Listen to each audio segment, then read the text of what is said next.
Semua.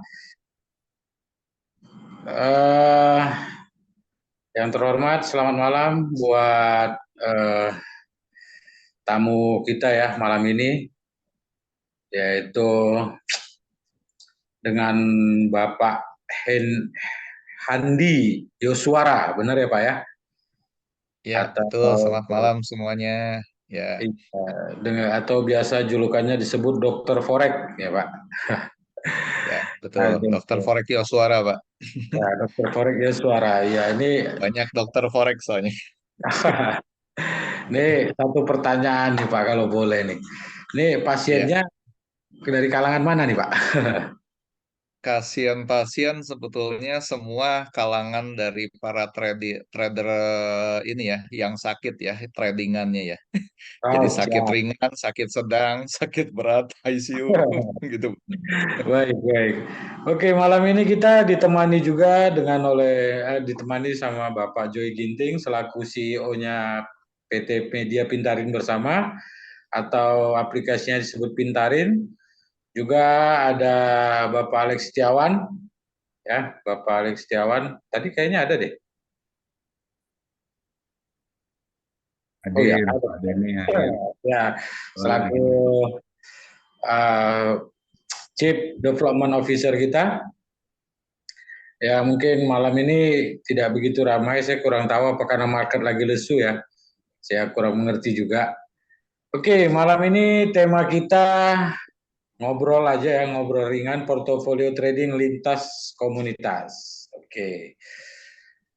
Nanti Eh, yang nggak hadir rekamannya ada di YouTube kita kan nanti bisa dilihat. siap. Oke, yang pertama ini saya mau ke Pak Joy Ginting dulu ya.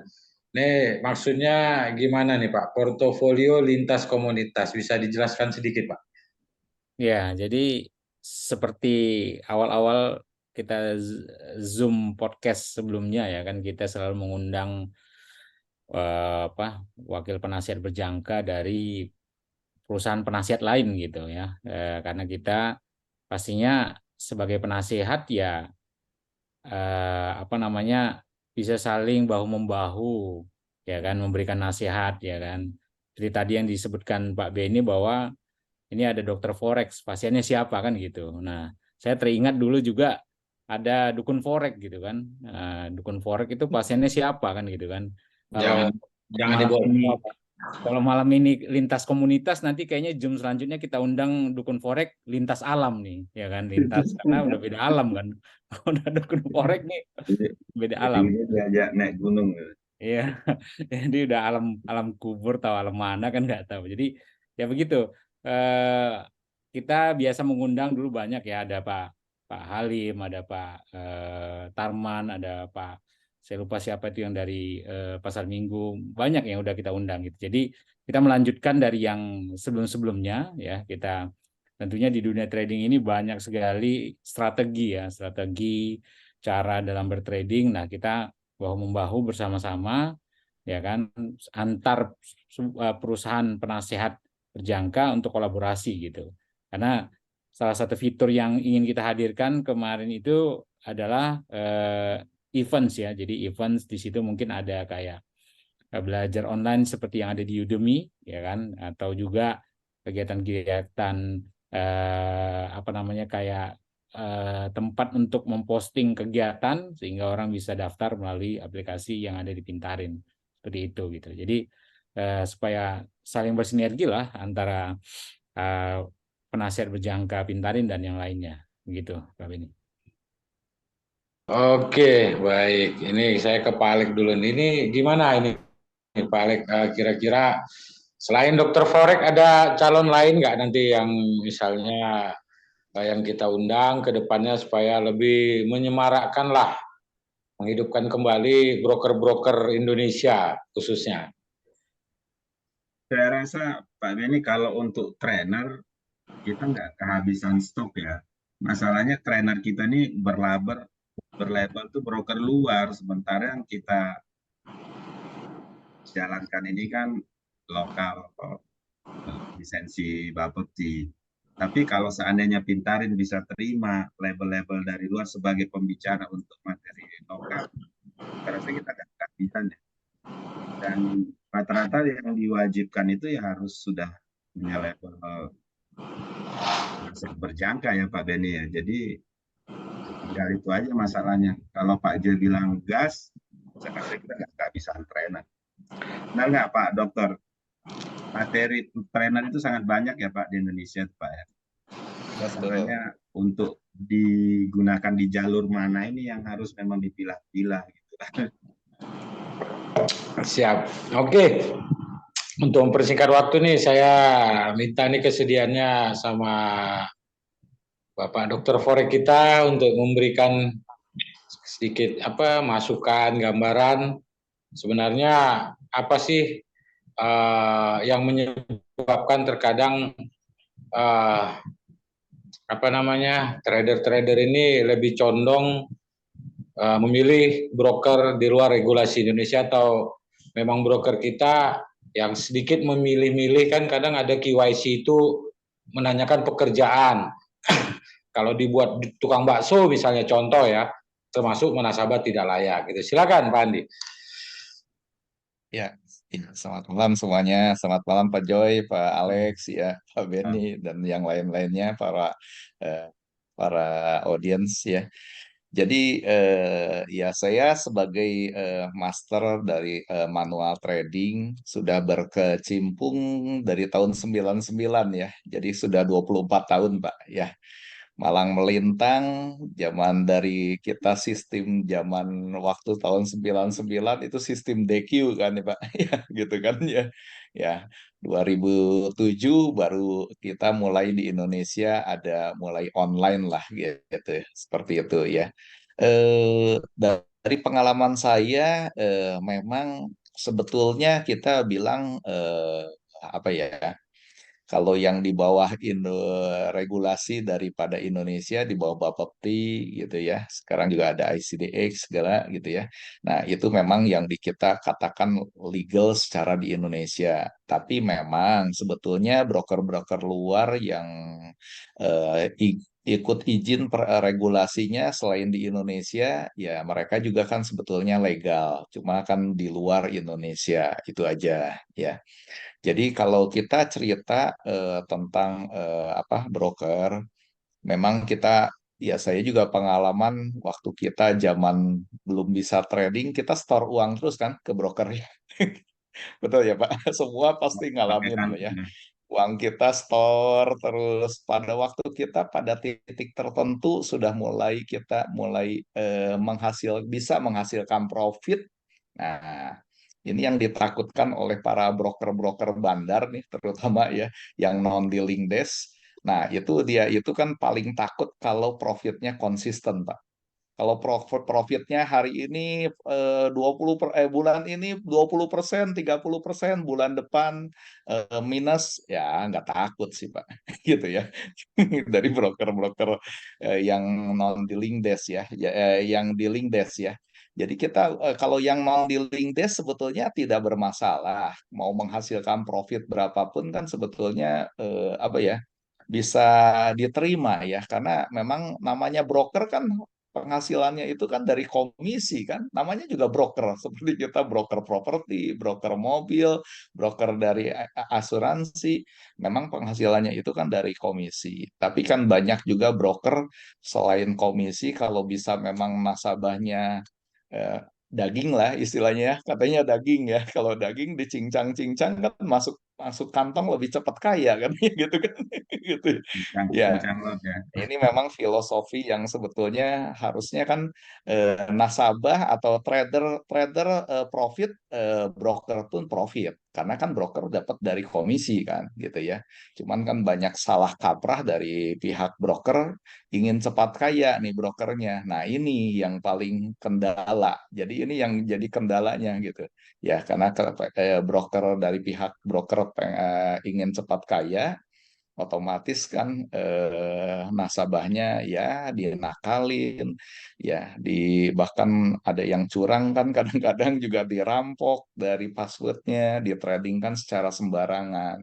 Ya, itu sebetulnya kalau kita cerita dengan broker luar, ya kita fair play lah ya, bersaing secara profit, bersaing dikenakan komisi, tidak masalah ya. Buat para trader, buat para klien dikenakan hal seperti itu sudah umum ya. Jadi mereka juga tidak jadi masalah. Yang penting platform yang ada di broker jangan dikotak-katik di manajernya, karena kita trader sejago apapun, kalau kalahnya cuma satu ya, sama pihak broker lah ya, seperti itu ya. Jadi kita juga bilang ya fair play lah. Kalau secara fair play mau regulasi manapun kita tidak ada masalah sebetulnya. Itu aja Pak, gitu ya. Dari pembuka dari saya, pengalaman saya. Seperti itu. Tapi bukannya regulasi Indonesia itu ada pengawasnya, Pak? Sehingga kan Ya. untuk melakukan trik itu sebenarnya bisa diadukan ke regulator terkait gitu loh, Pak. Betul, betul, betul ceritanya pengawas. Tapi pengawasan kita masih di Indonesia, saya rasa masih terlalu kendor. Karena ngomong jujur, saya pengalaman pribadi pun banyak broker lokal yang mengecewakan saya lapor juga. Akhirnya ujung-ujungnya saya yang kalah juga, Pak. Gitu, Pak. Nah, ini yang memang perlu ditingkatkan ya, perlu ditingkatkan pengawasan. Jadi bukan segi penyediaan aja, tapi memang pengawasan yang memang harus dari regulator yang harus ditingkatkan. Karena ya yang tadi saya cerita pengalaman pribadi saya pun ada beberapa lah ya, tapi saya kan nggak etis lah untuk menyebutkan siapa brokernya. Yang penting regulasi juga ada, bukan memonitor, menyajikan aja cara cara regulasinya, tapi pengawasan ini yang paling penting sih Pak Beni, menurut saya sih. Oke. Ya, Pak Joy, gimana tanggapannya Pak Joy? Iya, memang kalau dari apa namanya yang disampaikan Pak Dokter kita ya, Pak Dokter Forex Yoswara ini memang kondisi trading ya di tahun 2000-an itu memang seperti itu gitu ya. Tapi berangsur-angsur ke sini itu sudah sangat apa ya, maksudnya itu sudah sangat terkontrol gitu. Kok sampai ke sini itu sudah sangat terkontrol. Bahkan hal-hal yang kita sendiri ya, kita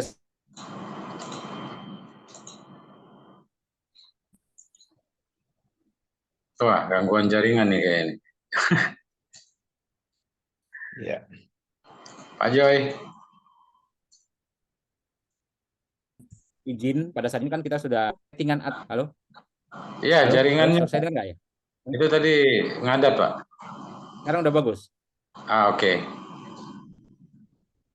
Ya, jadi seperti contohnya kita sekarang kan Pintarin sudah lolos ya verifikasi. Nah, itu ketika ada sesuatu fitur settingan itu akan ditanya oleh Bapepti ini apa gitu, ini untuk apa gitu. Nah, zaman dulu memang ya saya tahu saya juga Bapepti baru berdiri juga di tahun yang sama ya, di tahun 2000-an itu ya, tahun 99 di situ. Jadi memang di awal-awal memang sangat-sangat tidak terkontrol, tapi di kesini ya kan, justru kalau saya bisa bilang kondisi apa namanya pemeriksaan oleh regulator kita itu lebih ketat dibanding pialang luar gitu, seperti itu gitu. Jadi sekarang sih jangan khawatir ya. Mungkin teman-teman yang di sini yang ada ngambil MDB yang di pialang yang kita sedang status promosikan bisa lihat sendiri tuh spreadnya seperti apa gitu kan.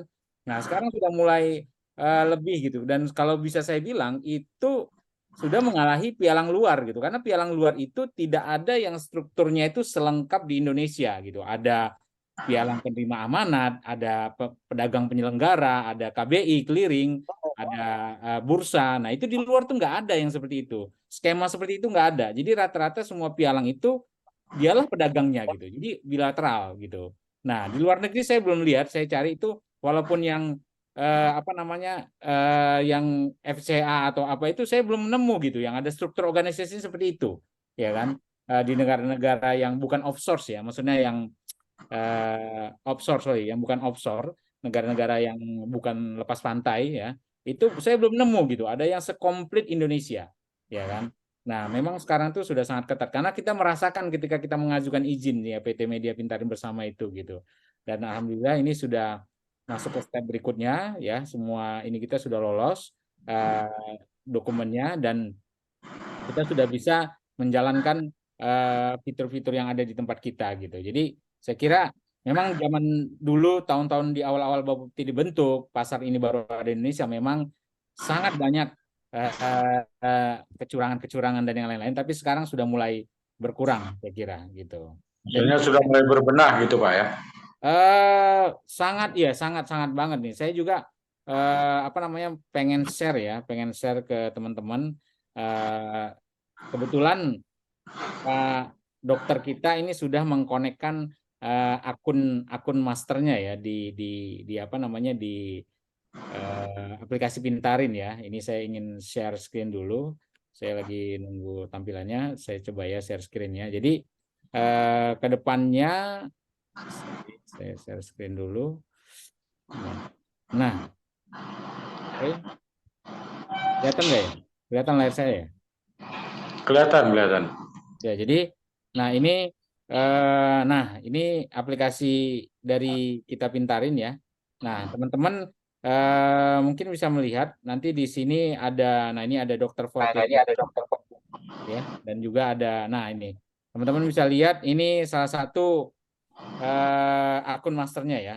Kita bisa lihat di sini ini kalau nggak salah saya dikonekkan baru beberapa hari yang lalu ya. Apa namanya dodronnya masih cukup kecil di 6%, usianya sudah 14 minggu dan kalau teman-teman lihat untuk per bulannya di Agustus itu saya lihat 6%, 6,3 ya, di Juli ini September 7,58%, Oktober sedikit minus tapi masih so far sih masih profit ya, baru November di 5%.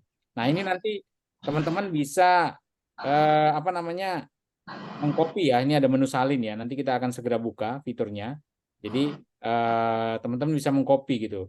Nah kalau teman-teman lihat sendiri di sini dengan profit, maksudnya buat kita para investor apa ya yang bukan agresif lah ya, kita bilang yang investor yang konservatif itu dengan profit 6%, 7% per bulan itu sudah sangat bagus karena deposito aja itu bisa di angka setahunnya 6% ya gitu. Tapi dengan kondisi seperti ini saya kira apabila stabil ini cukup bagus ya kan. Berbeda dengan kalau misalkan ini ditunjukkan dengan trader agresif ya kan, ada tipe investor yang apa namanya tipe investor yang punya risiko tinggi gitu kan. Nah, kalau punya risiko tinggi ya pasti dia bilang ini kecil gitu. Tapi buat yang mencari investasinya tipenya konservatif pasti ini cukup baik gitu ya. Karena tergantung makin gede untung pasti rugi juga makin gede gitu, seperti itu. Nah, ini apa namanya pialang juga sudah ada beberapa dan ini akan masuk 3 lagi dalam waktu dekat ya. Terus juga apa namanya masar-masar akan segera hadir yang lainnya gitu dan fitur copy trade akan segera berjalan. Oke, seperti itu. Oke. Oke, saya kembali ke Dr. Handi dulu ya, Dr. Forex. Itu strategi yang digunakan Pak, bisa konsisten begitu, bisa di-share kah ke rekan-rekan yang ada sekarang ini? Kira-kira strategi utamanya, strategi jitunya itu apa gitu? Ya, strateginya sebetulnya satu ya. Mungkin kalau saya bilang gini lah. Kalau kita yang sudah konsi dari utama dari trading kan sebetulnya kita harus mengacu kepada 3M ya Pak, gitu ya. Nah, yang pertama kan kita harus menguasai metode karena itu metode kan paling penting ya gitu ya. Jadi kita harus menguasai metode untuk cara bertradingnya segala semua ya dengan segala strategi, indikator semua kita harus sudah paham ya. Tapi memang metode ini sebetulnya bagian yang saya analisa ya dari sekian pengalaman saya ini metode ini sebetulnya cuma 20% Pak, gitu Pak, sebetulnya ya. Nah, setelah itu kita ada money management ya, money management resiko.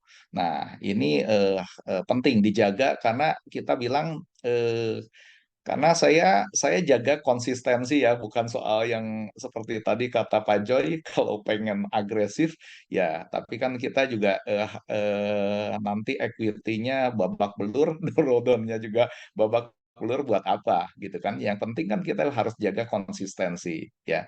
Jadi manajemen untuk resiko memang itu harus dijaga dengan baik gitu Pak ya. Nah, di samping itu juga kita ada mindset ya, M yang ketiga mindset. Jadi mindset ini sebetulnya jam terbang yang kita hadapi setiap hari, setiap trading gitu ya. Nah, ini yang memang kita menjadi mindset di dalam pikiran kita dan ini memang ada psikologi tradingnya ya. Jadi kalau saya sendiri trading pada waktu kita bilang kalau waktu tsunami lah ya, tsunami high volatility, high impact dari berita-berita kalau memang kita kuasai bisa menghasilkan ya. Tapi kita bilang ya jangan berenang pada waktu tsunami. Kalau kita nggak bisa kuasai, yang ada kita kelelep kan Pak ya, karena itu yang paling bahaya. Ya, begitu juga kalau sedang lagi angin topan ya, kalau kita menghadapi ya so pintar, so jago, karena kita bilang tidak ada hal yang sebut yang jago ya, tapi yang bisa mengendalikan emosi sebetulnya, gitu. Siapa yang bisa mengendalikan emosi, siapa yang bisa masuk ikut di dalam suasana daripada trading saat itu ya. Nah, itu yang bisa mengendalikan, nah itu yang bisa kita akhirnya bisa menciptakan profit sebetulnya Pak, gitu ya. Kalau soal metode apa segala ya kita kuasain juga kalau metode saya bilang metode banyak sekali, kita pilih masing-masing sesuai dengan selera dan apa ya kenyamanan masing-masing lah ya, seperti itu. Ya, kalau kita bilang ya semuanya juga ya ada supply demand, support resistance itu semua pasti mengalami lah ya seperti itu ya kita pakai ya. Indikator juga kan kita ada yang follow the trend atau kontra the trend ya seperti itu ya kita juga jalankan seperti itu. Nah, itu sih yang penting. Yang penting sebetulnya yang tadi kita harus bisa menguasai diri itu yang paling penting ya. Karena kalau kita pengen greedy, greedy, greedy, kalau istilah saya begini Pak, pengalaman dari saya, kalau kita profit sopan, rasanya broker juga ya nyaman ya. Kalau profitnya nggak sopan, ya broker babak belur juga ya kita percuma ya. Karena kita sejago-jagonya trader yang seperti saya tadi bilang, kalahnya itu dari perusahaan broker ya. Kita diapa-apain juga nakal sama broker juga ya bisa apa sih kita gitu. Ya, tapi kan kita pengen tetap harus butuh trading gitu. Trading ya harus harus cari broker ya. Cuma pilih broker yang lancar lah dalam withdrawal ya, baik withdrawal dari profit, withdrawal modal. Itu aja Pak mungkin. Oke, ini saya ke Bang Alek dulu nih, selaku development-nya Pintarin. Ini kan copy trade sudah mulai dibuka nih Bang Alek. Ini gimana nih strateginya biar semarak ini teman-teman master trader sama follower gitu. Jadi ini Pak Denny, dari tujuan awal kita menjalankan Pintarin ini kan memang sebagai media ini ya, ide-ide ya, ide-ide semua kita rangkum di sini dan hadirnya tool untuk copy trade antar broker, antar platform. Kalau kita bilang ini momennya untuk semua trader-trader yang bergerak di broker manapun, baik itu di luar, khususnya broker-broker di dalam.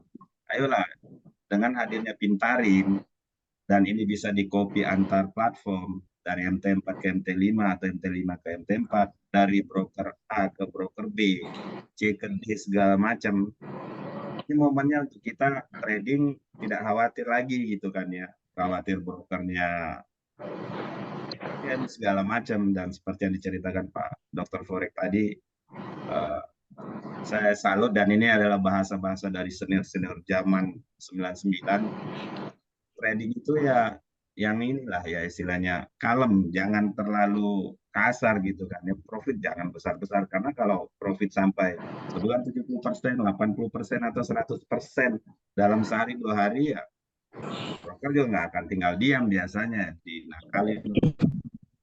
Kalau malam profitnya 5%, 10%, broker juga ini kok sama kita, istilahnya tuh, apalagi kita bawa follower ya. Kalau follower kan kita nggak mikirin lagi hasil buat kita, yang kita pikirin adalah bahwa kita diboncengi orang. Mungkin modal kita kalah besar dari follower, masternya 1000, follower 500 misalnya, jadi kita eman-eman. Nah, dengan hadirnya Pintarin, saya berharap teman-teman dari broker lain, ayo kita dukung produk Indonesia ini yang dibuat oleh teman-teman kita di Pintarin yang sudah terregulasi. Selain trading di broker luar, tidak ada salahnya coba sisihkan untuk trading di broker lokal, dan juga sudah ada kemarin yang bonus-bonus $100, terus sudah dibuktikan spreadnya tidak melebar saat news, kemudian entry di angka berapapun dapatnya di angka segitu, liquidnya juga enak, cepat, bayarnya juga lancar gitu, nggak ada kendala selama ini. Jadi ya, kata orang broker lokal itu jelek, di Pintarin kita membuktikan bahwa selama ini nggak ada masalah gitu. Image jeleknya broker lokal itu pelan-pelan kita buktikan sendiri, jangan cuma kata orang gitu kan ya. Mudah-mudahan semua bisa jadi master di sini, atau semua pun bisa jadi follower di Pintarin. Tinggal pilih master-master yang terbaik. Dan rekomendasi saya ya Pak Dr. Forex, hasil 5%, 6% sebulan, dengan baik, boleh kita follow nanti. Itu aja Pak Ben. Siap. Oke, ini saya ke Pak Joy dulu nih. Jadi Pak Joy, kira-kira kapan nih pastinya signal kopi ya, bahasanya signal kopi ya. Takut diketok Bapepti lagi ya. Nggak Jadi boleh kopi trade ya. iya, karena langsung datang suratnya kemarin ya Pak Joy ya. Jadi signal kopi. Kira-kira ini fixnya signal kopi kita ini kapan sudah mulai di start? Karena kalau saya nggak salah tadi hari ini saja ada orang broker yang datang ke Pintarin ready dengan 100 follower. Mereka mencari master. Kalau nggak salah besok juga jam 5 sore Bapak juga diundang oleh ownernya salah satu broker lokal untuk membicarakan perihal mencari master. Ini kira-kira fixnya kapan nih Pak? Biar jelas gitu kan. Saya nggak sampai meriang nungguin ini kan, kapan ini. Fixnya sebenarnya tinggal tekan tombol aja ini, tekan tombol open udah jalan. Sudah. Harus Perangkat siap ya, perangkat kita ya. ya harusnya sudah apa minggu depan harusnya itu udah jalan. Harusnya sudah, karena yang lama itu sebenarnya kita di testing gitu. Jadi testing itu sebenarnya yang lama, karena kita tidak pengen juga ada kesalahan ya, nanti pada dibully dikasih bintang 1 lagi. Jadi kita yang lamanya itu di situ. Nah, ini seharusnya kendalanya sudah sangat minim ya kan. Seharusnya sudah bisa kita jalankan, karena kalau nggak salah tadi yang teman-teman datang dari Pialang lokal itu minta tanggal 22 ya, 22 November di on the spot di seminar para member sudah bisa langsung copy masternya gitu kan. Nah, Ya. itu saya mikir-mikir, oh kayaknya kekejar gitu. Jadi seharusnya tidak ada yang sangat berarti ya, ininya sudah bisa jalan seharusnya gitu. Apa namanya, platform yang fitur-fitur yang kita siapkan gitu, karena Kecuali Allah berkehendak lain ya aman. iya sudah aman harusnya gitu. Seperti itu sih Pak Beni. Siap. Jadi kalau nggak salah nih master pertama yang masuk ini Pak Handi nih ya. Ada itu Pak dari Bali ada. Oh, dari Bali ya. Oh. Sebenarnya banyak ya, dari yang program kemarin aja itu ada yang teman-teman yang itu yang ada yang 800% kan, ada yang itu seminggu sekali kalau nggak salah saya, dia bisa profit 50% kalau nggak salah saya. Gitu. Hmm. Banyak sih. Teman dari timur juga itu nunggu kapan ini mulai jalan nih, karena dia udah jalankan 5 tahun gitu kan. Nah, sekarang di lokal untuk signal kopinya ini mau dimainkan gitu kan. Iya, betul. Kebetulan selama ini ya klien-klien lokal mereka. Siapa Bang? Siapa Bang? Maksudnya ada yang master. Ada dari broker lokal dari Makassar. Oh, Tempat sudah ketemu di Jakarta beberapa minggu yang lalu. iya. Masih nunggu kabar ini lah kopi kita jalan. Harusnya nanti saya ini lagi dong sama tim, harusnya saya post, harusnya langsung kita buka aja, kita jalanin. Kalau nggak ada yang berarti lagi ya. Tapi kalau dari segi izin regulasi sudah nggak ada masalah ya Pak ya?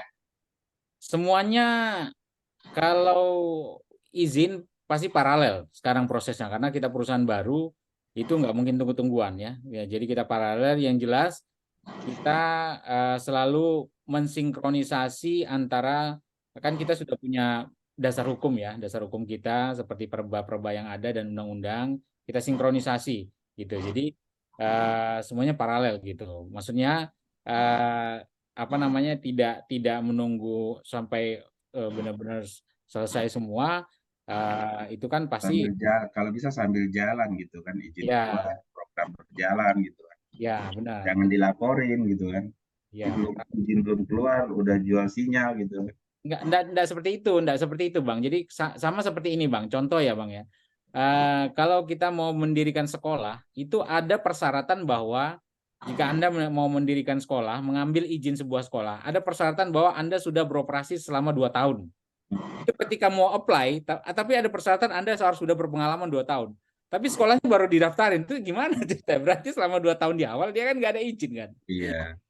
Jadi sama, ini semuanya paralel sifatnya, karena perba atau undang-undang yang baru ini juga baru mulai dijalankan kan sejak 2022 kalau nggak salah saya ya. Jadi semuanya paralel. Yang jelas kita selalu mensinkronisasi apa yang kita buat fiturnya dengan peraturan-peraturan yang ada gitu. Jadi kita lihat, kita intip, oh ini harus begini ya, ini harus begini gitu. Jadi ya seperti itu. Kalau ada kesalahan tidak sesuai dengan regulasi di tengah jalan, pasti kita akan kita modifikasi, kita perbaiki gitu. Jadi saya kira itu lanjut aja, jalan terus, nggak ada masalah gitu Bang Men. Oke, jadi ini biar Pak Handi kan nggak setengah-setengah ya Pak Handi ya, bisa digaspol ya Pak Handi ya. Sebetulnya kalau saya sendiri tadi kan saya memang ada yang terkoneksikan dengan yang dipintarin ya. Itu kan salah satu akun kan. Sebetulnya kan saya ada beberapa. Kenapa yang saya bilang saya sebetulnya ada bisa tunjukkan kalau memang yang pengen agresif juga sebetulnya ada. Ya, malahan yang konservatif yang kita bilang orang yang seperti orang yang apa ya, banyak juga kan follower yang seperti nasabah deposito lah Pak gitu ya. Ya, yang istilahnya saya jaga equity apa ya, modal saya jangan sampai berkurang hilang, jangan dibikin jadi seperti gambling gitu ya. Itu ada Pak gitu ya. Ya, kalau memang ada ini sebetulnya ya salah satu kan satu yang muncul ya saya kasih lah yang moderat dulu lah ya Pak ya gitu ya. Karena pengalaman saya gini, saya mengacunya sebetulnya pengalaman yang ada, kita boleh harus kasih pengetahuan kepada viewers ya, kepada audience bahwa kita bilang yang disebut trader dunia yang nomor 1 sampai 10 berapa sih persentasenya? Benar nggak Pak? Gitu ya. Tapi kan dengan catatan yang profitnya konsisten loh ya. Ya, jadi jangan pikir cuma yang tadi sebulan 50%, tapi cuma umurnya 3 bulan seumur jagung, setelah itu MC buat apa gitu ya. Itu yang disebut bukan master dong kalau kayak gitu ya. Cuma ini, tapi kita jaga konsistensi karena saya punya portfolio. Kenapa saya punya portfolio, saya tidak ini ya, saya punya portfolio sebetulnya sudah tahun ke-6 nih yang ada rekod ya. Di sebelum-belumnya ya ada ya yang sudah diusir oleh para broker ya gitu ya. Jadi saya juga sebetulnya kalau boleh boleh saya share Pak kalau ini Pak boleh kalau ini. Saya tunjukkan Boleh, ya. boleh. Jangan Saya tidur, share admin. screen. Oke, saya share Bisa share. screen. Sebentar, bentar, Pak. Admin. Udah co-host. Oh, silakan, Oh Pak. iya, udah. Ya. Nah, ini sebetulnya kan kalau ini yang sekarang ada di Pintarin ya. Tadi yang ditujukan oleh software yang ada di Pintarin, ini MKL5 ya. Ini Bapak lihat sendirilah servernya yang ada ya di sini ya. Kita di sini. Nah, ini yang sudah dikonekkan dengan Pintarin ya. Jadi kita lihat di sini perkembangannya kalau dari MKL5 sudah 15% selama 15 minggu ini ya. Dan di samping ini sebetulnya saya juga ada, nah ini yang agresif, ya. Nah agresif dalam 3 minggu sudah 26%, ya. Tapi kita juga jaga equity, yang penting jaga permodalan ya, karena itu yang paling penting. Saya sebagai lokomotif yang jaga untuk signal-signal trading ya, yang follower ikuti kan ini harus dijaga ya, karena ini penting sekali ya equity ini. Nah ini yang 26% dalam 3 minggu ya. Nah kalau yang akun The Legend dari saya sendiri sebetulnya ada. Nah ini yang sudah 6 tahun, tahun ke-6 lah ya. Sekarang 5 tahun lebih ya. Di sini, oke ya. Nah, ini Bapak Ibu sekalian bisa lihat di sini ya. Ini sudah 260 minggu. Ya, 260 minggu ya di sini. Dan ini perkembangan memang naik turun, tapi ini sudah 5 tahun lebih. Saya akan tunjukkan di akun trading historinya dari mulai kapan ya. Jadi ini mulai dari 2018 ya ini. Eh, Nah, ini bisa lihat 18 September 2018 ya. Jadi ini sudah 5 tahun 2 bulan lah ya. 5 tahun 2 bulan saat ini. Dan ini sudah benar-benar sudah profit for living sebetulnya ya. Karena ini modal dari 70.000 sudah withdraw 85.000 Pak. Jadi ini udah profit for living sebetulnya gitu. Ya, nah ini udah jalan ke tahun ke-6 ya. Saya jaga konsistensi seperti ini, yang tadi saya bilang saya profit sopan ya. Kalau kita tidak profit sopan percuma, nanti juga broker akan mengusir kita, juga saya nggak mau Pak ya. Karena banyak broker yang bilang katanya saya non dealing desk, tapi kenyataannya pada waktu kita sudah 100% suruh account disable apa segala, banyak kejadian. Kita itu tidak bisa pungkiri hal itu memang terjadi gitu ya, dari zaman waktu dari dulu sampai sekarang seperti itu ya. Nah ini kita bilang ya profit sopan lah ya, seperti itu. Kalau saya rata-rata sebetulnya ya, kalau dihitung dari konservatif, moderator maupun agresif pun, saya bilang saya lebih memilih yang kurang lebih di sekitar 5-10% lah. Itu aja udah gitu. Nah Ini mungkin itu ini yang ini, bisa ini saya bagikan. menggunakan broker lokal, Pak ya. Ya, semua broker lokal Pak, yang tadi saya tunjukkan Pak. Ya, Berarti kalau dengan broker kata luar lain, saya nggak. broker lokal punya gengsi yang bagus sekarang, Pak. Seharusnya dia harus naik ya, karena kita dengan regulasi yang tahun sekarang ada di penasehat berjangka, mereka harus kerjasama lah dengan semacam dengan Pintarin ya, penasehat berjangka ya, untuk kita menaikkan sama-sama pamor untuk legalitas Indonesia, naik pamor Pak gitu. Saya sering datang ke pameran-pameran expo di internasional. Mana broker Indonesia, mana benderanya nggak ada Pak, nggak ada ikut pesertanya. Nah ini kan salah satu, kalau kita memang bagus untuk euforia ya, kita juga pede kan, kita ada gitu. Master-master saya bilang dengan profit konsisten, kita bilang ya kita udah masuk ke master dunia lah Pak gitu Pak.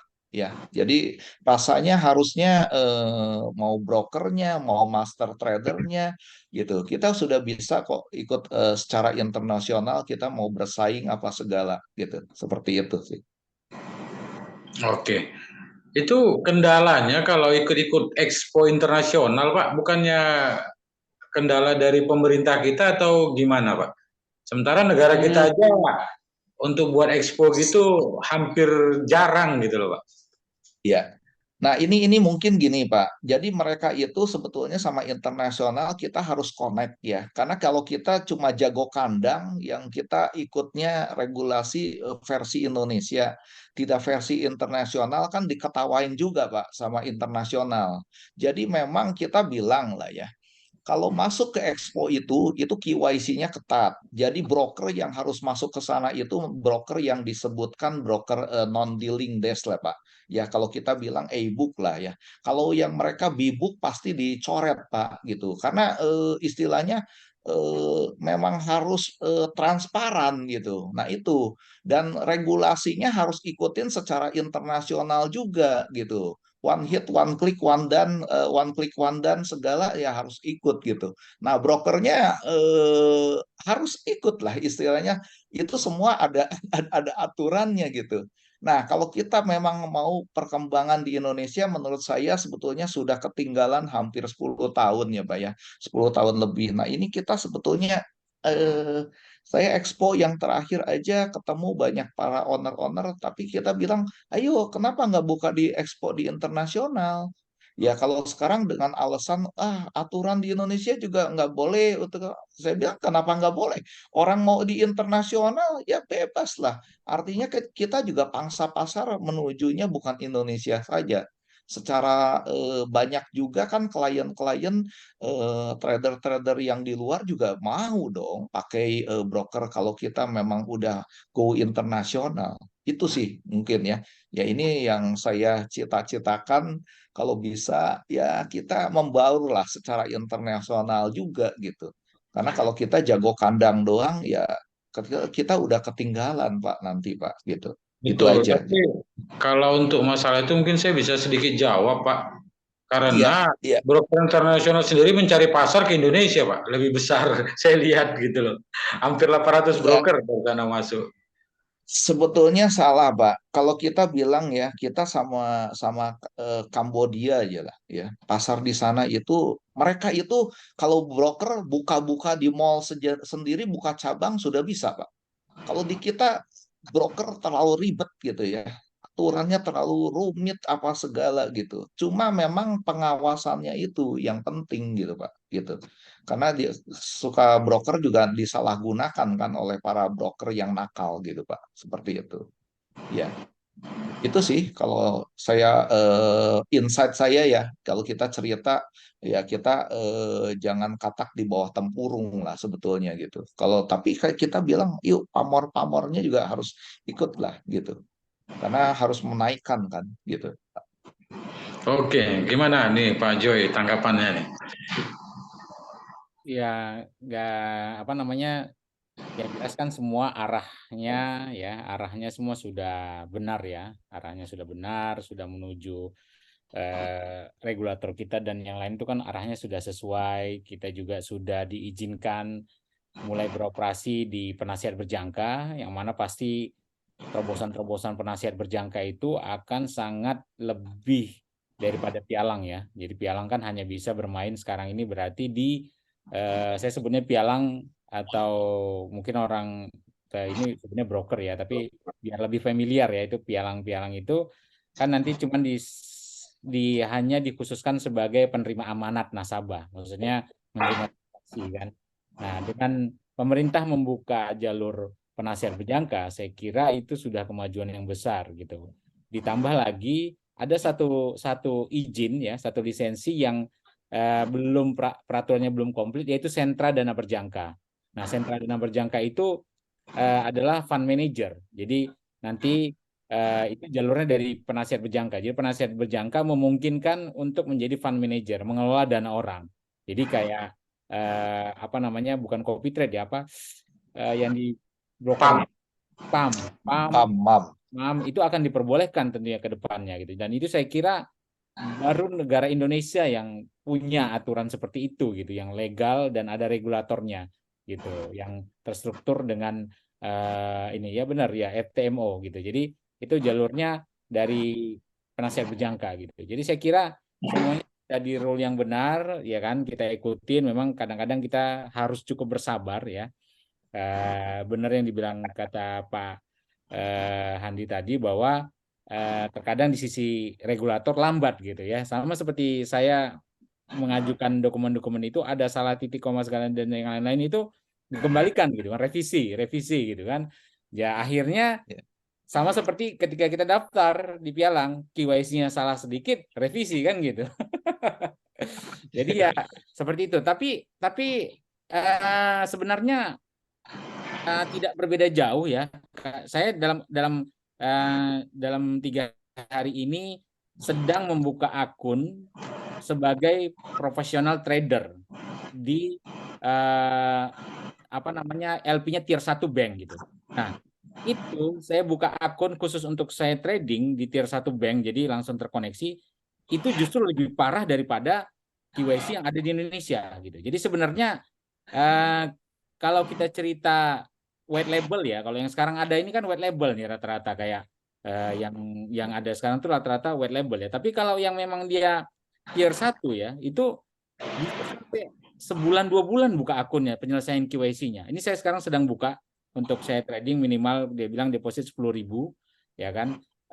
Nggak ada masalah kita ikutin saya bilang. Jadi itu langsung tier 1 ke bank. Jadi transaksi saya itu kelihatan diambil di mana. Itu saya baca KYC-nya ini waduh. Itu lebih ribet, lebih susah. Harus ada histori transaksi ya kan dari pialang yang terregulasi, harus ada paspor segala macam. Ini saya sedang urus gitu. Untuk buka satu akun sebagai profesional trader gitu. Nah, pengalaman minimal dia minta 5 tahun gitu. Nah, itu lebih ribet sebenarnya gitu. Itu kalau memang benar-benar yang liquidity provider yang berada di tier 1 ya. Tapi kalau memang sekarang kan kayak Bang Ben bilang itu wah 800 broker ada di Indonesia. Iya, itu semua kan white label levelnya gitu. Jadi yang lisensinya di mana nggak jelas ya kan, berdiri perusahaannya di mana nggak jelas ya kan, dan regulatornya juga ya teman daftarin kayak di Labuan atau kayak di negara offshore ya kan, mungkin di Panama, di Belize, di negara-negara seperti itu kan. Tapi coba kalau dia lisensi Jepang atau Amerika, coba deh gitu. Itu buka akunnya bisa sampai 1 bulan gitu. Itu ada yang di seperti platform CopyTrade itu Julutrade. Itu kalau nggak salah saya dulu tahun 2020 ada 3 pialang broker yang hanya diizinkan di Julutrade. Itu saya buka akun 1 itu sampai sekarang nggak selesai karena saya tidak bisa memenuhi permintaan KYC-nya gitu. Jadi beda gitu. Nah, kalau white label kan gampang ya buatnya ya. Kalau yang penting kita bayar ke Metacode gampang dulu. Tapi sekarang saya dapat kabar terakhir. Kenapa saya buka professional account? Karena dapat kabar terakhir ke Metacode itu tidak lagi dibuka white label. Jadi semua harus main label dan punya regulator. Nah, jadi ya broker-broker yang white label ini yang kecil-kecil ini nanti kalau bermasalah dilaporkan akan ditutup sama Metacode. Jadi mereka tidak langsung berlaku surut, maksudnya nggak langsung nanyain kayak ada broker kecil atau white label yang nggak punya regulator langsung ditanya mana regulator enggak, tapi nanti jalurnya mereka itu kalau ketika punya salah dilaporin sama nasabahnya itu nanti ditanya nggak ada, ditutup, servernya nggak bisa diakses lagi. Nah, ke depan Metacode itu tidak akan memberikan lagi broker-broker yang cuman hanya sekedar white label, tidak punya regulator, negara offshore itu nggak diperbolehkan lagi. Itu makanya kenapa saya buka yang akun profesional trader ini gitu. Jadi ya seperti itu gitu. Jadi Indonesia sebenarnya sudah aturannya itu sudah cukup searah ya, sudah cukup baik, arahnya itu sudah benar, tinggal menjalankannya saja gitu. Seperti itu, Bang. Jadi kayaknya pengisi regulatornya harusnya orang-orang dari penasihat berjangka ini, Pak ya, biar Ya, jelas. itu juga kita kan belajar dari mereka sebenarnya. Kita diuji, kita dilatih kan sebenarnya kita belajar dari mereka. Cuman memang ya senior-senior kita ini mungkin lahirnya sudah duluan gitu kan. Jadi karena sudah lahirnya duluan mungkin mau duluan pergi juga jadi agak lambat geraknya. Jadi kalau gitu Konotasinya berbahaya nih Pak, kalau duluan pergi kemana ini? Ya kita doakanlah Pak Alek atau Pak Joy bisa jadi kepala Bapepti kan pengganti ya Pak Andi, kita nonton aja ya kan. Segitu Bang. Ya tapi kalau sama Pak Alek ini kayaknya agak berat jadi ketua Bapepti ini karena S1 aja belum ya Pak Alek ya, masih S3 gitu ya. Langsung aja udah S20 masih mikirin S1. Oke, jadi ke depannya saya cuma mau bertanya begini Pak Joy. Ini kan marak perusahaan penasihat berjangka. Sementara yang saya tahu, untuk mendirikan sebuah perusahaan penasihat berjangka itu kan aturannya hampir sama dengan membuat broker lokal. Harus ada kantor, nilai aset berapa, nilai modalnya berapa, ya toh? Nah, tapi seperti yang saya dengar di luar sana banyak yang sudah mengajukan perusahaan penasihat berjangka, itu gimana itu, Pak? Ya, teman-teman mungkin bisa lihat ke website bapepti.go.id, nanti diambil di bagian pelaku pasar, cari aja penasihat berjangka. Untuk saat ini yang sudah terbit izinnya justru di bawah angka 5 gitu. Memang banyak yang mengajukan, tapi kembali lagi, bisa lulus nggak verifikasi Bapepti? Bisa memenuhi nggak syarat-syarat yang diminta oleh Bapepti? Ada kantor space berapa, server harus ada ISO-nya, ya kan, data segala macam itu bisa dipenuhi nggak gitu. Bahkan terakhir kemarin minta untuk yang pakai sistem itu minta sistem backup yang sudah berbasis ISO gitu. Gimana proses backup kalau ada misalkan bencana alam atau dan yang lain-lain gitu kan. Nah, itu bisa dilalui nggak seperti itu? Ya, boleh-boleh saja mereka sampaikan mau buka perusahaan penasihat, silahkan gitu. Silahkan diajukan gitu. Saya kebetulan ada teman yang sedang buka juga dari Bali, itu kita sering tektokan, kamu punya udah sampai mana? Saya punya baru sampai sini gitu. Kita kadang ketawa-ketawa gitu kan. Karena waduh ribet ya ternyata ya gitu. Jadi ya seperti itu gitu. Bahkan sekarang Bapepti itu sangat concern di data ya. Jadi undang-undang tentang penggunaan data ya kan dan penyimpanan data segala macam sangat concern ya. Jadi sangat didalamin sistem kita itu gimana dalam penyimpanan data dan yang lain-lain. Mereka minta ISO dan yang lain-lain seperti itu gitu. Jadi ya nggak ada masalah sih. Memang kalau bagus lah kalau ada yang buka banyak ya silakan. Tapi silakan lalui verifikasi yang dilakukan Bapepti, syarat-syarat yang ditetapkan dan segala macam silakan. Kalau bisa sampai dapat izinnya ya mari kita berkolaborasi dan maju bersama kan begitu. Ya. Nih, Bang Alek nih, terakhir nih. Ini di sosial media kebanyakan orang menganggap Pintarin ini broker ini, Bang. Ini ada yang banyak salah kaprah ini. Ini gimana nih, Bang, nyikapinya ini? Seolah-olah kayak kita ada bukan kerjasama ya, kolaborasi sama satu broker kan, sehingga dianggap kita pemiliknya terakhir. Di Indonesia itu, terutama pengguna medsos itu kayaknya krisis membaca, Bang Ben. Mereka ini tidak membaca, taunya ada NDB $100, daftar-daftar bermasalah, kasih komen, ribet, daftarnya gagal terus segala macam. Itu dipintarin ngomongin ribet segala macam gitu kan. Ya karena mereka nggak membaca. Padahal dengan adanya Pintarin, saat ini kan sudah mulai menggeliat tuh broker-broker lokal ngasih. Juga kemarin terakhir saya lihat juga udah mulai ngeluarin kan kebijakan yang untuk di akar rumput nih, kalau $100 gitu kan, itu menarik ya. Cuman teman-teman di media sosial ini masih sebagian saya lihat memandang Pintarin itu dengan sebelah mata gitu kan, dianggap bagian dari broker gitu kan, padahal kita sebagai penyambung lidah semua broker dan tidak berafiliasi ke salah satu broker gitu ya. Dan ini harus selalu kita sampaikan ke teman-teman semua bahwa ya Pintarin itu bukan kaki tangannya broker, tapi kita memediasi semua broker supaya teman-teman bisa semakin baik, dan anggaplah kita sebagai pengawas dari kecurangan-curangan broker ya, karena dari copy sinyal kita sendiri nanti kan akan memantau nih ya, siapa brokernya yang nakal, yang nggak open gitu, setelah di copy ternyata dia bermasalah, nanti kan ketahuan semua nanti. Anggaplah Pintar ini sebagai filter untuk mana broker yang layak dipakai dan tidak layak untuk dipakai nanti. Jadi ke depan saya rasa Pintar ini akan semakin jadi ini ya, macam barometer, mana yang dipakai di dalam copy thread-nya dan itu langgang ya, berarti itu memang brokernya terbaik. Iya, karena setahu saya dalam undang-undangnya perusahaan penasihat berjangka itu tidak boleh melakukan kerjasama Ya, Ya, tidak berafiliasi lah ya. tidak boleh. Beda kerjasama. Terus saya mau nambahin nih Bang Ben ya. Saya mau nambahin sebenarnya ini apa ya? Ini menjadi sebenarnya ini menjadi penyakit ya. Apa ya? Bukan penyakit atau kebiasaan ya. Jadi eh, teman-teman yang memang dimudahkan tadi mendaftar di broker asing ya dengan hanya KTP itu menjadi apa namanya ketika Manja ya. di pialang lokal ya itu tidak layak gitu. Kenapa ya? Contoh ya, ada yang kemarin mendaftar contoh ya dia ketika mendaftar dia bikin datanya misalkan sebagai seorang bekerja di pengadilan misalkan gitu ya, bekerja di pengadilan. Setelah itu kan tidak boleh ya, yang kan ada nasabah yang dilarang, ada nasabah yang tidak layak.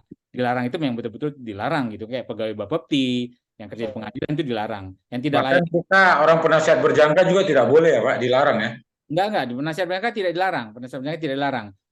Yang di pengadilan, di Bapepti, di kementerian itu tidak boleh. Nah, dia isi di pengadilan, tiba-tiba dia ganti nih, misalnya dia ganti karena di ini dia minta revisi, direvisi lah. Setelah direvisi dia bikin admin lah di apa namanya di kantor apa namanya kantor hukum gitu, kan seperti itu. Nah, tapi ketika ditelepon dia bilang tukang es cendol gitu, ya kan? Kasih oleh BPB, tukang es cendol. Nah, itu kan artinya gimana gitu. Jadi hari ini juga ada yang seperti itu. Datanya itu nggak sinkron gitu. Yang dia input dengan yang dia sampaikan. Jadi di mulut, di hati, dan yang ditulis itu nggak sesuai gitu. Jadi itu bisa-bisa kan jadi nasabah yang tidak layak gitu. Nah, untuk lulus tahap verifikasi yang seperti itu aja, itu banyak sekali yang datanya tidak lulus gitu. Untuk mengisi hal-hal seperti itu aja gitu. Mohon maaf saya tidak mendiskriminasikan atau mengucilkan sesuatu pekerjaan. Misal ada yang bikin pekerjaan apa petani misalkan. Nah, ya agak dipercantik gitu, misalnya jangan petani gitu ya kan, misalkan pengusaha tani gitu kan, pengusaha tani. Nah itu kan agak gimana ini petani kerjaan bercocok tanam gitu. Nanti ada yang ditanya apa investasi seru diisi gitu lah. Itu ngisi-ngisi hal-hal itu ngasal gitu loh. Nah, dia kira itu main-main kan gitu kan. Seru nanti pernah trading nggak? Seru gitu ngisinya seru tradingnya gitu. Waduh. Nah itu banyak yang melakukan hal seperti itu. Nah itu saya nggak paham gitu. Nah apakah dianggap itu main-main? Dan itu kalau dinasehatin nanti dia balik marah. Serius amat sih, kocak amat katanya gitu. Loh, saya bilang ini orang udah kita bantuin dia sampai 3 jam, 4 jam. Lah tektokan dari dia ke pialang baru lagi ke kita kirim lagi ke dia itu sampai 3-4 jam loh. Itu udah wasting time kita sebenarnya. Cuman kita bantuin. Nah, kita dibully gitu kan, dibully wah ini pintarin ini nggak bener ini kata lah. Dianya sendiri tuh nggak bener, cuman kan kita nggak buka data ya. Saya ada share itu di grup, ada 3.982 kalau nggak salah saya chattingan yang kita ladenin dalam 2 bulan ini. Bayangin itu kita jawab itu semua chattingan itu sampai selesai gitu. Nah, bayangin kalau satu orang bisa kita nyelesain 4 jam ya chattingan itu, udah segitu banyak berapa lama gitu dan berapa SDM yang kita butuhkan gitu. Nah, tapi kita nggak bisa percaya juga perkataan mereka di sosial media itu, dia nggak yang sebenarnya gitu. Kadang dia ngomong yang sisi dia aja gitu, sementara sisi kesalahan dia tidak, tapi sisi kebenaran dia aja. Kalau kita buka-bukaan, mending kita buka hasil ini ya mungkin wah orang baru tahu wah begini ya, tapi kan itu nggak perlu gitu. Jadi makanya saya bilang teman-teman seperti yang kata Bang Alex tadi, ayo baca ya kan, ayo pahami kenapa seperti ini, kenapa seperti itu, jangan banyak ngeluh deh gitu. Diisi aja KYC udah ada jelas pertanyaannya, jawabannya ya Anda sesuaikan gitu. Jadi benar-benar diikuti petunjuk karena kita berbeda. Kalau pialang asing mungkin Anda upload KTP selesai udah gitu. Nah, saya nggak tahu apakah menjadi seorang investor cukup seperti itu. Tapi ketika saya daftar sebagai profesional trader di pialang tier 1 itu justru lebih ribet daripada di Indonesia. Ini saya sedang lakukan proses itu sekarang. Seperti itu, Bang. Oke, karena waktu yang membatasi cukup menarik ya. Karena tadi juga saya ada baca dia bikin bekerja di PT Maju Mundur ya kan. Kocak. ada tadi saya baca itu PT Maju Mundur gitu. Oke, sebelumnya terima kasih pada Pak Andi ya atas waktunya. Ya, terima kasih. Juga Pak Joy, Pak Alex, juga buat semua rekan-rekan tetap selalu sehat, tetap selalu waras. Karena kalau teman-teman ikut membaca data-data yang masuk di Pintarin memang kita sedikit tidak waras jadinya ya. Ya karena ya seperti ada kemarin saya baca dia bikin, ya mohon maaf nih nuwun sewu ya kan. Dia bikin tukang pecah batu pekerjaannya. Ya kalau secara regulasi itu tidak layak gitu. Karena ya saya nggak tahu ya, mungkin maksud pemerintah memasukkan kategori itu ke tidak layak juga kan untuk melindungi kali. Mungkin gitu ya Pak Andi ya. Karena supaya Iya. karena kan kita tahu bisnis ini kan high risk high return kan. Apalagi kalau tidak dibekali dengan ilmu yang cukup, maka amsyong. Kalau kata orang kita amsyong lah, habis kan, Ya, hancur. Bikin habis. kontraktor Bang Ben, bikin kontraktor, jangan tukang pecah batu. Kontraktor kan keren gitu loh, kan nggak bohong gitu. Iya, jadi maksud saya terkadang kita menganggap sepele hal-hal seperti itu dan menganggap pemerintah ini seperti mengejek kita. Padahal kalau menurut saya yang saya tahu, pemerintah ini berusaha melindungi. Ya, mungkin pendapatan kita masih di bawah UMR lah, contohnya UMR Jakarta. Terus kita buat pula pekerjaan kita seperti itu, ya pemerintah ya pasti bilang jangan, karena WPB itu yang ada di broker bekerja sesuai regulasi, ya, dan itu direkam. Pertanyaan tanya jawab itu direkam dan itu diaudit oleh Bapepti. Kalau diloloskan oleh broker, maka brokernya yang akan bermasalah nantinya. Gitu. Beda mungkin sama broker luar ya. Kalau broker luar kan asal isi. Saya aja asal isi, pendapatan di bawah 50, pokoknya yang penting jadi aja. Pokoknya udah verifikasi, udah bisa depo. Nah, itu aja. Kalau di Indonesia mungkin, ya saya nggak tahu, mungkin pemerintah punya pertimbangan lain, ya namanya rakyatnya kan, bangsanya. Nah, ini high risk high return, takutnya nanti kayak main slot kan, kita merasa jago, nggak taunya amsyong ya. Baru besok bingung mau ngapain gitu. Jadi teman-teman, mari kita bijak dalam menyikapi setiap permasalahan, supaya kita juga paham regulasi ya. Kalau Anda mendaftar di yang benar-benar liquidity provider tersatu seperti dibilang Pak Joy, yang saya tahu salah satunya itu MaxTrade, itu daftarnya itu hampir 3 minggu waktu itu. Jadi Pak Joy coba daftar di MaxTrade, setahu saya 3 minggu, ribet banget. Banyak yang harus diupload ulang. Ini salah, itu salah. Akhirnya kita bilang, broker ini aja bisa kok, gampang tinggal KTP jebret jadi.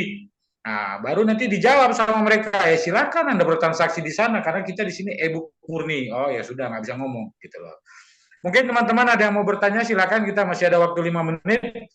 Mau bertanya ke Pak Handi, Pak Joy atau Pak Alex, silakan. Baik dari typing ataupun open mic, silakan. Saya boleh nggak nanya ke Pak Joy? Ya boleh. Ah, Tapi kalau ada yang mau ini di rumah saya ada tokek nih, ada suaranya dengar. Katanya harganya mahal. Saya mau bahas ini Pak Joy, masalah tadi kan sempat diobrolin soal yang show itu ya, apa yang efek show di luar negeri gitu kan. Ya. Broker Indonesia kan nggak boleh ikut show di sana atau pameran lah. Saya ingat 2011 dulu Asia Effect itu pernah ngadain pameran di Indonesia di Senayan lah.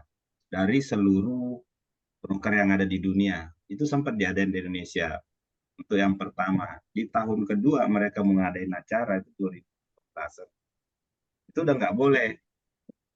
Udah nggak boleh ngadain pameran broker.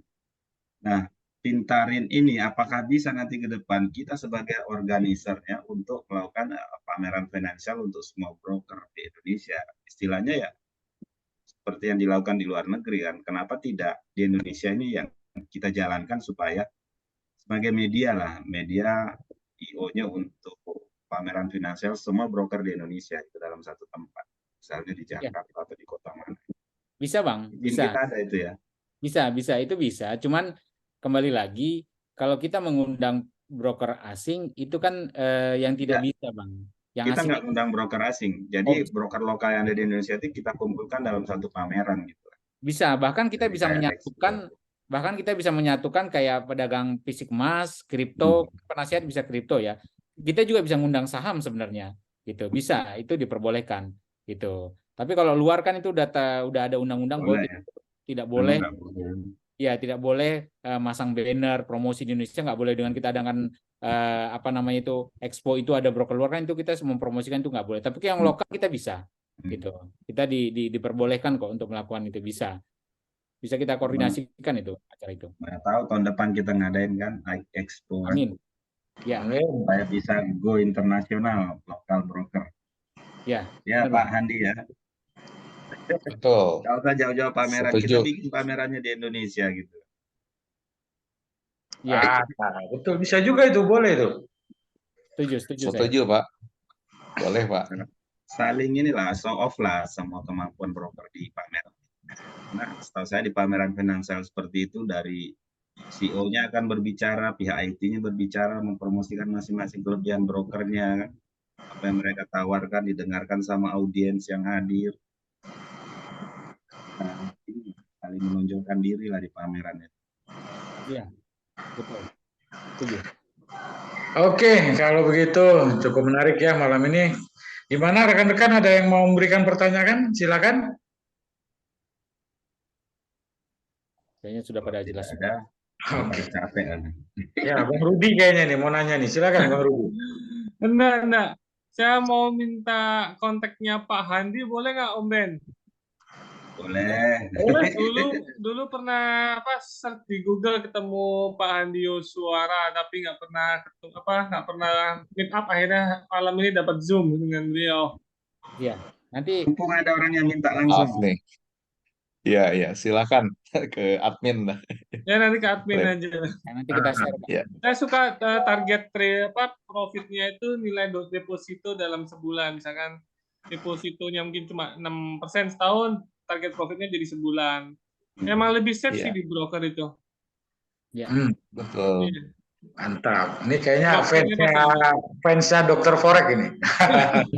Tinggal modal aja digedein. Maaf ya gitu. kalau itu, soalnya kadang-kadang gini Pak, itu seperti di Telegram, yang ini Facebooknya itu kan admin yang pegang nih Pak. Jadi saya Iya. kadang-kadang nggak mau monitor itu. Betul, Maaf ya rasanya kalau apis ini. semua itu. Iya. Saya mau coba konsepnya profit ya 10% sebulan tuh gagal, Pak. Memang harus ini Pak, harus kitanya jangan kalau kita bilang jangan FOMO ya. FOMO jangan, kadang-kadang kan kalau trading, aduh tadi tahu gitu saya masuk gitu kan. Ya, kita jadi ikutin trading plan lah Pak kalau kayak ini Pak. Ya, sebetulnya. Jadi jangan sampai kita jaga equity, itu kan paling penting, modal itu ya. Memang istilah gini, trading forex is the game of equity. Kalau equity-nya Yes. besar gitu, ya. Tapi kalau equity-nya kita terbatas, ya tetap jaga equity dong, Pak. Jangan sampai MC, jangan sampai habis kan gitu. Itu yang penting gitu. Dari Iya. pengalaman saya sih. Ya. Equity saupil, leverage-nya segede gaban. Iya. Habis overtrade akhirnya gitu, Pak. Jangan Betul. gitu. Oke, siap. Ya. Nanti Bang Rudi bisa ke admin ya, pindarin ya. Oke. Siap. Ada yang lain yang mau bertanya, silakan. Oke, kalau nggak ada, saya ucapkan terima kasih. Ya. Selamat beristirahat dan saya tutup dengan alhamdulillahirobbilalamin. Assalamualaikum Ya, warahmatullahi amin. wabarakatuh. Selamat malam. Ya, sehat Ya, selalu. selamat malam semuanya. Ya.